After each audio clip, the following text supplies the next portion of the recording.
Good evening.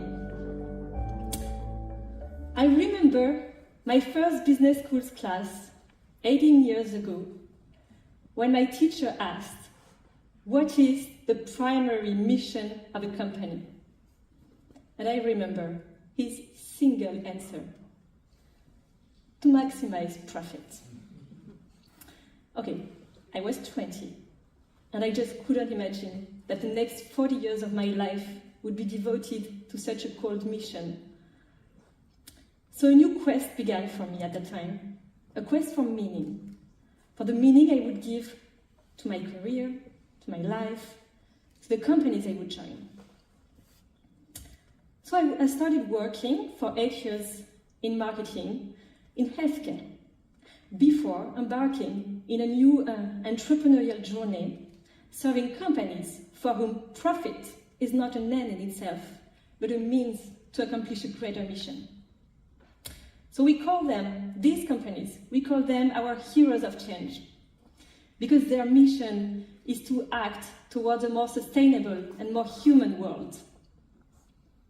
So in 2017, I launched ChangeNOW in a mission to accelerate the development of such companies.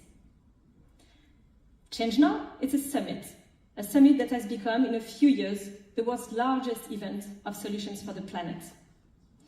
Every year, we gather 1,000 solutions that come from all over the world, and we gather around them 30,000 participants, including investors, media, talent, elected representatives, top executives, but also ministers, experts, scientists, artists, activists, indigenous people, and the general public.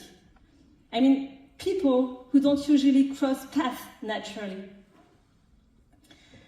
And it's a really exciting moment in the year when you see that polarization can still be broken, and that people who can be presented as opposites can be seen talking together. Because I think and I believe strongly that the role of cooperation is essential in the transition. And I'll give you some examples. We saw at ChangeNOW the president of the COP15 desertification encounter for the first time the president of the Great Green Wall. It's a huge project to revegetate Africa from east to west. And they are now collaborating together. We saw also an ocean protection fund raise its first €1 million and become, in a few years, the world's largest ocean protection fund because of meetings they did at the summit. We saw so many startups, innovators, collaborate with major groups and then go global in 20, 25 countries, are reaching millions of households. So many solutions exist, many innovations and entrepreneurs are here. Now what they need is to be supported, to be discovered, and their solutions to be adopted. Besides cooperation, there is also something else we strongly need today. And I think also that's the reason why you're here today. It's enthusiasm, the desire to see the transition happen, the desire to take part in this transition and to see the future in a positive way. You know, rational, statistical talks, they are essential, but they are no longer enough to get people moving.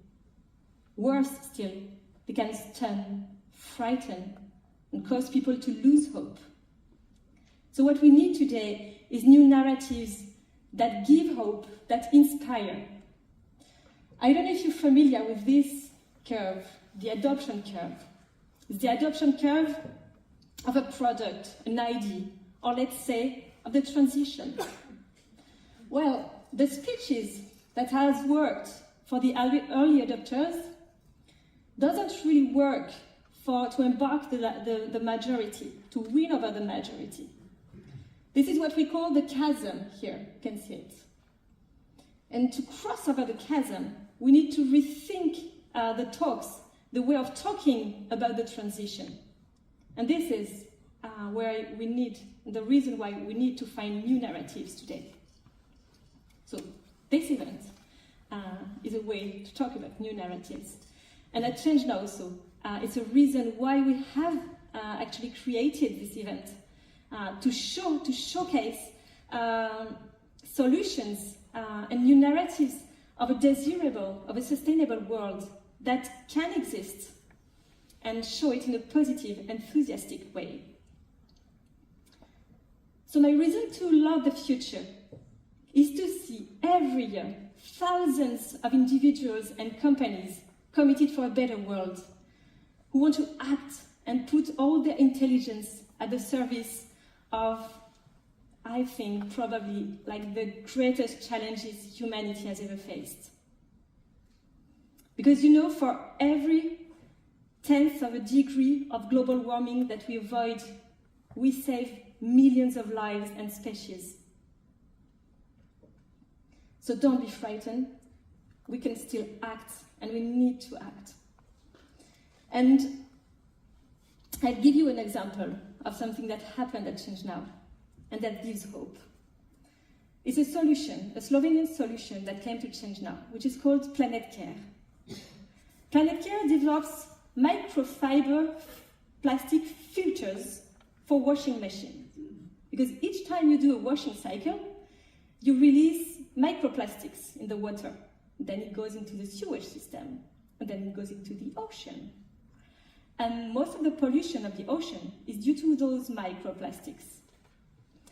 So this Slovenian solution came to ChangeNOW in 2020, and they met Brune Poisson, who was at the time the Secretary of State for the Ecological and Social Transition. And the result of this encounter has been the implementation, a few months later, of a new article of law saying that in France, from 2025 onwards, all new washing machines must be fitted with microplastic filters. This will save up to 500 tons of microplastics every year. So we see that when we have concrete actions, we can find alternatives. So I just want to say, let's take action, because with action comes hope.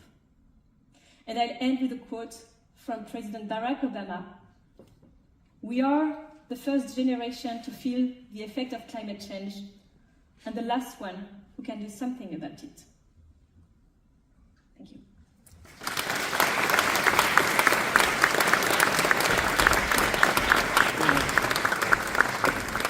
I told you.